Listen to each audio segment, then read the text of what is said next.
جو لوگ حج کرنے جاتے ہیں ان سے دریافت کرو کہ خانہ کعبہ کے پاس میں ایک پتھر رکھا ہوا ہے، اس پتھر کا نام مقام ابراہیم ہے۔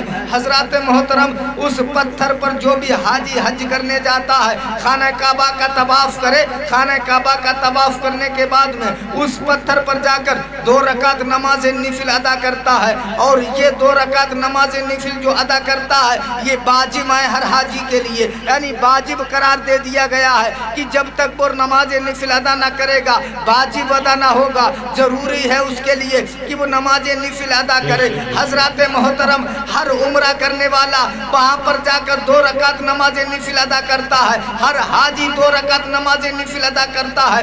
حضرات محترم، ہمارے مذہب اسلام کے اندر پتھر کی کوئی ویلیو نہیں ہے، پتھر کا کوئی مقام نہیں ہے، پھر اس پتھر کے لیے اتنا مقام کیوں دیا گیا ہے؟ اس پتھر کے لیے اتنی ویلیو کیوں دی گئی ہے؟ اس پتھر کا اتنا اونچا مقام کیوں ہے کہ اس پتھر کے پاس جا کر ہر ایک کے لیے نماز نفل ادا کرنا پڑ رہی ہے 2 رکعت، اور یہ ہر حاجی کے اوپر واجب ہے، ہر عمرہ کرنے والے کے اوپر واجب ہے، اور یہ آج تک نہیں بلکہ یہ قیامت تک واجب رہے گا۔ جو بھی حج کرنے جاتا رہے گا وہاں پر 2 رکعت نماز نفل ادا کرتا رہے گا۔ آخرکار اس پتھر کی اتنی اہمیت کیوں ہوئی؟ اس پتھر کا اتنا مقام کیوں ہوا؟ حضرات محترم، تو اس پتھر کے بارے میں جاننا ہے تو جانیے گا کہ حضرت ابراہیم خلیل اللہ علیہ السلام نے جب خانہ کعبہ کی تعمیر کی تھی تو اس پتھر پر کھڑے ہو گئے تھے آپ، اور اس پتھر پر کھڑے ہو کر آپ نے خانہ کعبہ کی تعمیر کی تھی، خانہ کعبہ کو بنایا تھا، اس پتھر پر آپ کے نقش قدم پڑ گئے۔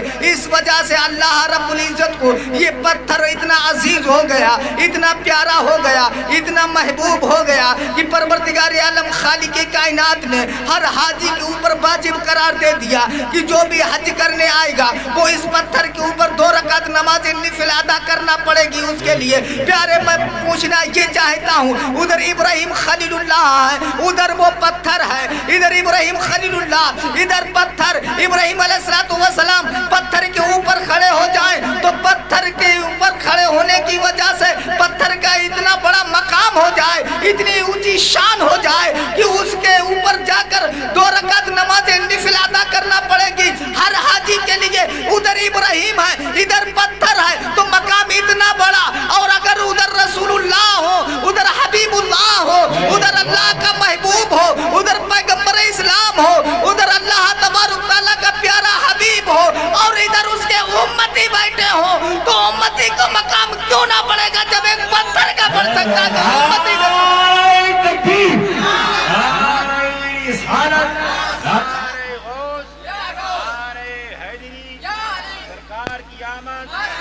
مکے کے بڑے بڑے لوگ آپ کے پاس آئے اور آ کر شکایت کرنے لگے، کہا کہ اے عبد المطلب یہ بتائیے کہ آپ نے اپنی بہو کے لیے اتنی بڑی چھوٹ دے رکھی ہے، آپ کی بہو یعنی آپ کا بیٹا انتقال کر گیا ہے، آپ کی بہو کے لیے عدت گزارنا چاہیے۔ ہمارے مکے کا جو رسم و رواج ہے، ہمارے مکے کا جو طور و طریقہ ہے، ہمارے مکے کا جو چال و چلن ہے وہ یہ ہے کہ 1 سال تک ہمارے مکے کی عورتیں جو بیوہ ہو جاتی ہے وہ 1 سال تک اس طریقے سے بند رہتی ہے، لیکن تمام باتوں کو ختم کیا ہے، ہم نے مان لیا ہے، ہم نے اس پر اعتراض نہیں کیا ہے، لیکن ہم سوال اس بات کا کر رہے ہیں کہ تمہاری بہو جو عدت گزار رہی ہے وہ یہ بتاؤ عدت کے دنوں میں ایسی کون سی خوشبو لگاتی ہے کہ تمہارے بہو جس کمرے میں رہ رہی ہے، جس گھر میں رہ رہی ہے، اس گھر سے بے انتہا خوشبو نکلا کرتی ہے۔ اب آپ جائیے اور اپنی بہو کو سمجھائیے کہ آپ عدت میں ہیں، عدت میں رہ کر آپ اتنا تو خیال کیجئے گا کہ کوئی خوشبو نہ لگائیے گا جو تمام عورتوں پر لاگو ہوا کرتی ہے۔ تمام عورتوں پہ جو قوانین لاگو تھے وہ قوانین تمہارے اوپر ختم کیے گئے، لیکن پھر بھی تم اتنا آگے نہ بڑھو کہ تم اتنی خوشبوؤں کو کیوں لگاتی ہو، اتنی خوشبو لگاتی ہو جو کہ تمہارے گھر مہکتا رہتا ہے ہر वक्त हजरत मोहतरम हजरत अब्दुल मुत्तलिब ने जब ये सुना कि आपके चेहरा पर गुस्से के आसार नजर आने लगे और आप वहां से आए, अपने घर पहुंचते हैं, अपनी बीबी फातिमा से कहने लगे, अरे फातिमा ये बताइए, हमने अपनी बहू के लिए जब छूट दे रखी है तो इतनी भी ना दी है कि वो इस कदर खुशबू लगाए, इस कदर महकाए उनके जिस्म से, इस कदर यानी गलियों को महका दे, इतने इत्र और गुलाब और मुश्क लगाने की क्या जरूरत पेश आ गई है? तुम मना करके आओ और इस पर पाबंदी लगाओ। और जब ये बात कही तो फातिमा ने जवाब दिया, कहा कि ऐसा मुझसे हरगिज नहीं होगा, मैं मना नहीं कर पाऊंगी, तुम चले जाओ और तुम मना करके आओ। कहने लगे ऐसा कैसे हो सकता है, तुम औरत हो, तुम सास हो, तुम चली जाओ और तुम जाकर मना करो। हजरत मोहतरम हजरत फातिमा कहती है कि मैं जाकर मना कर चुकी हूँ, मैंने जाकर पाबंदी लगाई है, मैंने जाकर रोका है उनके लिए कि खुशबू ना लगाएं, लेकिन जैसे ही मैं पहुंची उनके घर पर, मैंने जाकर इस पर कुछ बोलना ही चाहा था, कुछ कहना ही चाहा था, अपने होठों को हिलाया ही था कि तब तक क्या देखती हूँ, हजरत आमना की पेशानी से एक नूर निकलता है और वो नूर मेरे अंदर दाखिल होता है और मैं बेहोश हो जाती हूँ।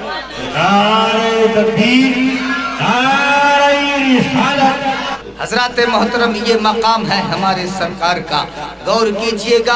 हजरत अब्दुल मुत्तलिब ने अपनी बीवी फातिमा से कहा, अच्छा ऐसा करते हैं, दोनों लोग चलते हैं और चलकर रोकते हैं और आमना से कहते हैं कि आप ये खुशबू लगाना बंद कर दें।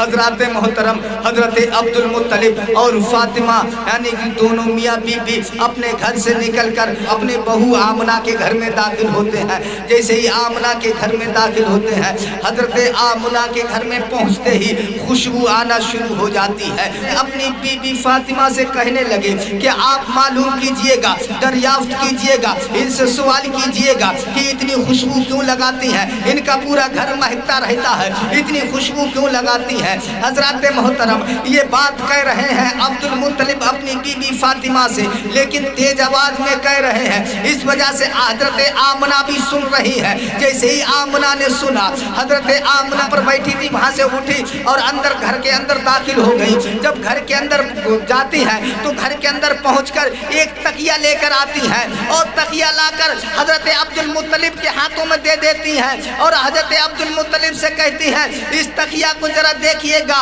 ये तकिया जो आपने दी है वही तकिया है? कहे हाँ वही तकिया है कि जब से तुमने दी है तब से आज तक मैंने इसे धोया नहीं है, जैसी तुमने दी थी वैसी ही ये तकिया है, लेकिन इसे जरा सूंघ कर देखिएगा। हजरत अब्दुल मुत्तलिब नाक के जैसे ही करीब लेकर जाते हैं, उस तकिया के अंदर से बहुत ही ज्यादा खुशबू आ रही थी, बहुत ही अच्छी खुशबू आ रही थी। हजरत अब्दुल मुत्तलिब कहने लगते हैं, ऐ आमना ये बताओ, इस तकिया के अंदर तुमने कौन सी खुशबू लगाई है, कौन सा इत्र लगाया है, कौन सा मुश्क लगाया है तुमने, कौन सी खुशबू इसके अंदर लगाई है, इतनी खुशबू आ रही है? तो हजरत आमना कहती है, कहा कि मैंने कोई इसमें खुशबू नहीं लगाई है, जैसा तुमने दिया है वैसा ही रखा है, और सिर्फ इतना काम करती हूँ कि मैं इसके ऊपर अपना सर रख कर लेट जाया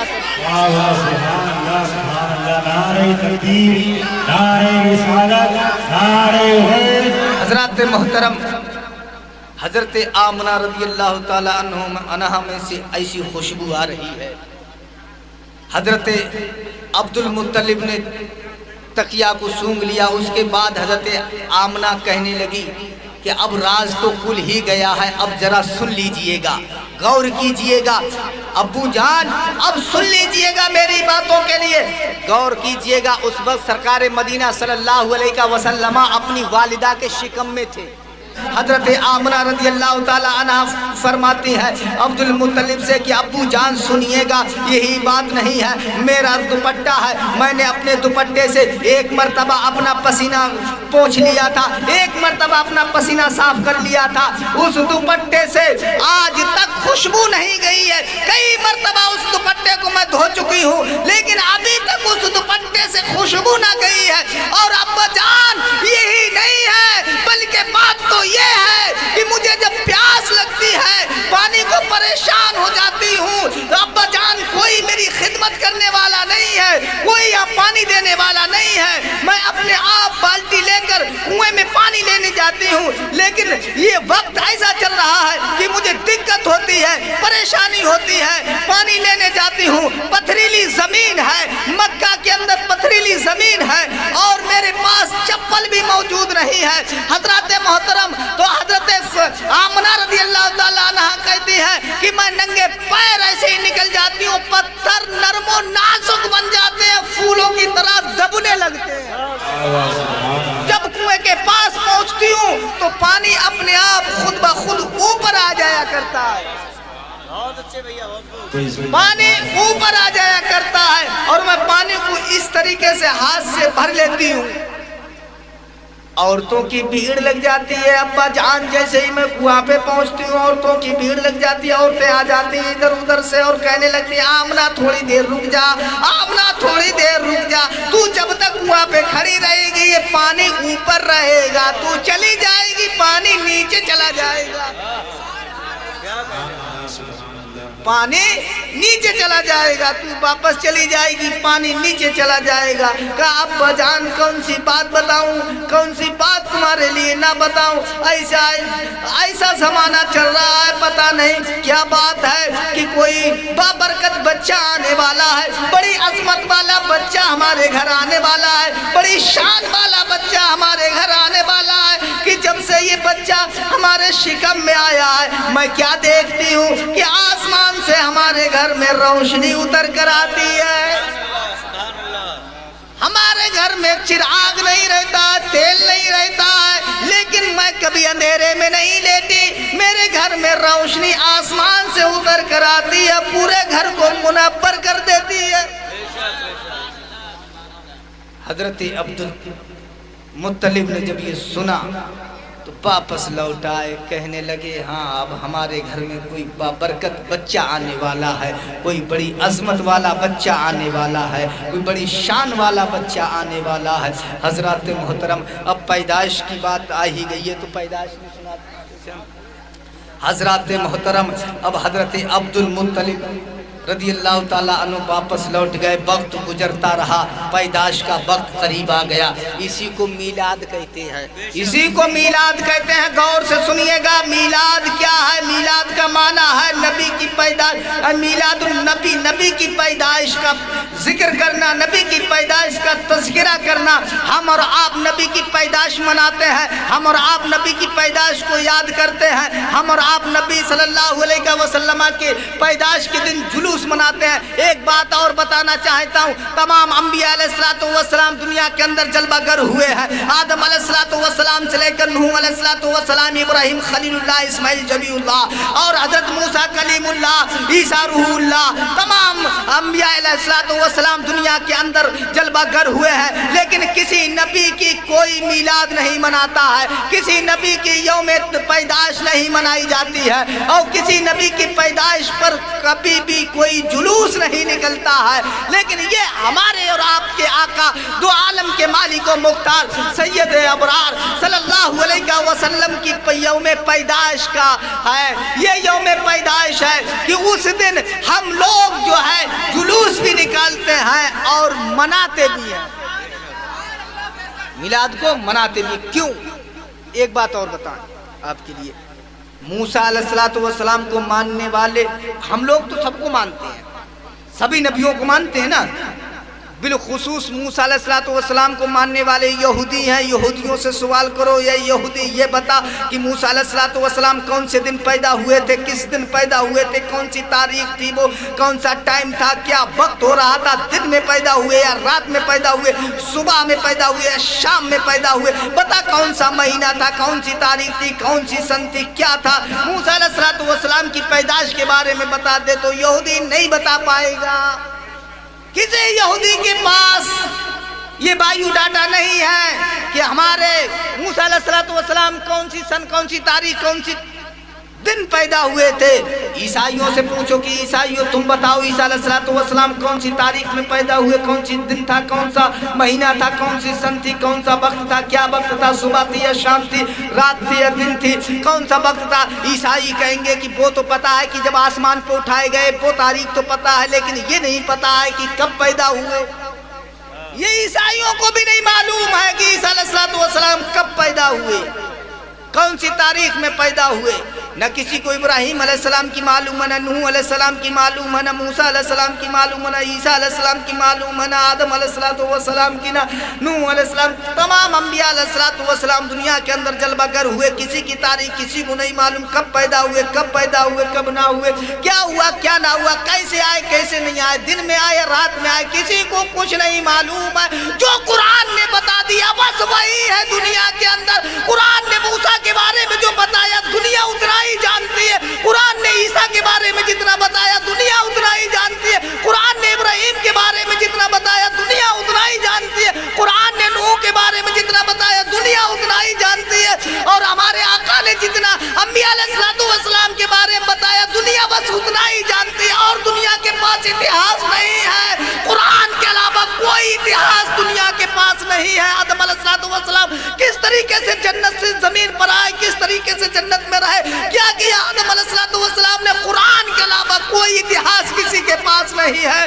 لیکن پیارے میں پوچھنا یہ چاہتا ہوں، بتاؤ اس گاؤں کے مسلمانوں نونی کے مسلمانوں یہ بتاؤ، اگر کسی سے یہ سوال کر دیا جائے کہ بتاؤ سرکار مدینہ صلی اللہ علیہ وسلم کب پیدا ہوئے، سرکار کی پیدائش کا دن کون سا تھا، تاریخ کون سی تھی، مہینہ کون سا تھا، سن کون سی تھی، تو حضرات محترم شاید کہ کچھ ہی ایسے رہ جائے باقی جنہیں پتہ نہ ہو، ورنہ ہر سنی مسلمان ہی نہیں بلکہ تمام عالم اسلام کے انسان جتنے ہیں، ہندو ہو یا عیسائی ہو، یہودی ہو یا نصرانی ہو، کسی بھی فرقے کا ہو، کسی بھی قوم کا ہو، کسی سے بھی تم معلوم کرو، اگر وہ دانشور ہے، عقل رکھتا ہے، تو اسے پتہ ہوگا کہ ہمارے سرکار کب جلوہ گر ہوئے۔ سبحان اللہ، نعرہ تکبیر، نعرہ رسالت، نعرہ حیدر، نعرہ حیدری، آمد مصطفیٰ، نعرہ تکبیر، نعرہ رسالت۔ حضرات تو اسے پتا ہوگا کہ ہمارے مصطفیٰ کب آئے، کتنے بج کے کتنے منٹ پر آئے، انگریزی تاریخ کون سی تھی، چاند کی تاریخ کون سی تھی، دن کون سا تھا، رات تھی یا دن تھا، صبح تھا کہ شام تھی، سب ڈیٹیل میں۔ اور حدیث ہی میں نہیں، یہ تمام کتابوں میں چھوٹی سی چھوٹی کتاب تم پڑھ کر دیکھ لو، چھوٹے سے چھوٹے رائٹر مصنف کی لکھی ہوئی کتاب پڑھ کر دیکھ لو، اس میں لکھا مل جائے گا۔ اور کسی کا اتہاس قرآن کے علاوہ اور کہیں نہیں ملے گا۔ حضرات محترم، تو میں عرض کر رہا تھا کہ سرکار مدینہ صلی اللہ علیہ وسلم کا کہ جلوہ گری کا جب وقت قریب آیا، حضرت آمنہ رضی اللہ تعالیٰ عنہ فرماتی ہیں کہ جیسے ہی وقتاً قریب آیا پیدائش کا، اس وقت میرے گھر میں کوئی نہیں تھا، میں اکیلی تھی، تنہا تھی، میرے گھر میں چراغ میں تیل تک نہیں تھا۔ صبح صادق کا وقت ہوتا ہے، فجر کی اذان سے پہلے کا وقت، یعنی نماز فجر شروع ہونے کا جو وقت ہے وہی صبح صادق کا وقت ہے، یعنی کہ ابھی تھوڑا تھوڑا اندھیرا بھی ہے اور روشنی بھی آ رہی ہے ہلکی ہلکی، وہ وقت ہے۔ فرماتے ہیں کہ میرے پاس نہ تیل تھا، نہ کوئی میرا مددگار تھا وہاں پر، نہ کوئی میرا حال پوچھنے والا تھا وہاں پر، کوئی میرے پاس نہیں تھا، میں اکیلی تھی۔ اتنے میں کیا دیکھتی ہوں کہ میری دیوار پھٹی اور اس میں سے 3 عورتیں بہت زیادہ خوبصورت تھیں، ایسی حسین و جمیل تھی کہ میری آنکھوں نے پہلے کبھی ایسی کسی عورت کو دیکھا نہیں تھا۔ داخل ہو گئی میرے کمرے کے اندر، 3 عورتیں بڑی لمبی قد والی تھی، बड़ी शानो शौकत वाली थी, बड़ी हसीनो जमील थी, खुशबू आ रही थी उनके जिस्मों से। हजरत मोहतरम हजरत आमना फरमाती हैं वो जैसे ही आई रोशनी आ गई, यानी कि अब तेल की ज़रूरत ही पेश ना हुई, रोशनी आ गई। मैंने उनसे सवाल किया तुम कौन हो? तो उनमें से एक कहने लगी कि मैं तुम्हारी माँ हूँ, मेरा नाम हब्बा रज़ी अल्लाह ताला अन्हा है। एक हजरत हब्बा रज़ी अल्लाह ताला अन्हा है, दूसरी ने कहा मैं हजरत मरियम हूँ, तीसरी ने कहा मैं हजरत हाजरा हूँ। यानी पहली हजरत आदम अलैहिस्सलाम की बीबी हजरत हब्बा थी, दूसरी हजरत ईसा अलैहिस्सलाम की वालिदा हजरत मरियम थी, तीसरी हजरत इस्माइल अलैहिस्सलाम की वालिदा हजरत हाजरा रज़ी अल्लाह ताला अन्हा थी। ये तीन औरतें थीं। ये तीनों औरतें आई और मेरे पास करीब आ गई और मेरा हाल पूछने लगी, दरियाफ्त करने लगी, मेरी मदद करने लगी। इतने में मैंने अपने सरहाने की तरफ नजर डाली। जब सरहाने की तरफ देखा तो एक बहुत ही खूबसूरत हसीनो जमील, जो कि तमाम दुनिया में ऐसी कोई औरत न देखी गई है, इतनी हसीनो जमील कि मेरी आंखें जो है एक बार देखकर एकदम अचानक बंद हो गई, दोबारा खोली तो जाकर कहीं नजर टिकी। इतनी खूबसूरत थी वो औरत, अपने हाथ में एक प्याला लिए खड़ी हुई थी। मैंने दरियाफ्त किया ये कौन है, ये औरत कौन है? तो हजरत मोहतरम वो खड़ी जो थी सराने, वो जवाब देती है कि मैं जन्नत की हूरों की सरदार हूँ। सुभान अल्लाह, जन्नत की हूरों की सरदार हमारे आका सल्लल्लाहु अलैहि वसल्लम की विलादत के वक्त आका के घर तशरीफ लेकर आई है, जन्नत की हूरों की सरदार। अब हजरत आमना रज़ी अल्लाह ताला अन्हा फरमाती है तुम क्यों आई हो? कहने लगी कि अल्लाह रब्बुल इज्जत ने मुझे तुम्हारा दाई बनाकर भेजा है। अब जन्नत की हूरों की सरदार दाई बनकर आई है, दाई बनकर आई है। हजरत मोहतरम हाथ में दूध का प्याला है, हाथ में यानी एक शरबत का प्याला है, वो शरबत का प्याला लिए हुए है। हजरत मोहतरम गौर कीजिएगा। अब हजरत आमना रज़ी अल्लाह ताला अन्हा फरमाती है कि इन औरतों के बीच में तकलीफ महसूस नहीं हुई, किसी भी तरीके की कोई तकलीफ नहीं हुई। वो वजह ये था जो मसरूब उस औरत के हाथ में था, उस हूर के हाथ में जो शरबत था, उसने वो शरबत मुझे पिलाया। इतना अच्छा शरबत था कि उससे पहले मैंने ऐसी ग़िज़ा इस्तेमाल ही ना की थी। पूछा ये कहाँ से लाई थी? कहा ये जन्नत से लेकर आई हूँ। शरबत है, दूध से ज़्यादा सफ़ेद था, बर्फ से ज़्यादा ठंडा था, शहद से ज़्यादा मीठा था और उसके अंदर बेइंतहा खुशबू आ रही थी। उसे जैसे ही पी लिया यानी तमाम परेशानी खत्म हो गई, सुकून में आ गई। इसी आलम में हमारे आका सल्लल्लाहु अलैहि वसल्लम की जलवागरी हो गई। सरकार तशरीफ लाए, सरकार की जब पैदाइश हुई, मेरे आका जब जमीन पर तशरीफ लाए, जमीन पर तशरीफ लाए, हजरत आमना फरमाती हैं मेरे दिल में ख्याल आया मैं अपने बच्चे को देखूं, मैं अपने बच्चे का दीदार करूं, मैं अपने बच्चे को देख तो लूं। तो मैंने जैसे ही अपने बच्चे को देखा तो मेरा बच्चा इस पोजीशन में था कि मेरा बच्चा सजदा कर रहा था, सर जो था वो सजदे में रखा हुआ था, माथा सजदे में था। वही पोजीशन थी, वही तरीका था जो सजदा किया जाता है। सजदे की हालत में आप तशरीफ फरमा। हजरत आका जलवागर हुए तो सजदा करते हुए जलवागर हुए। हजरत आमना फरमाती है कि मैंने देखा कि मेरा बेटा सजदे की हालत में है और मैंने गौर किया तो मेरे बेटे के होंठ हिल रहे थे, आका के होंठ हिल रहे थे। हजरत आमना रज़ी अल्लाह ताला अन्हा फरमाती है कि होंठ हिल रहे थे।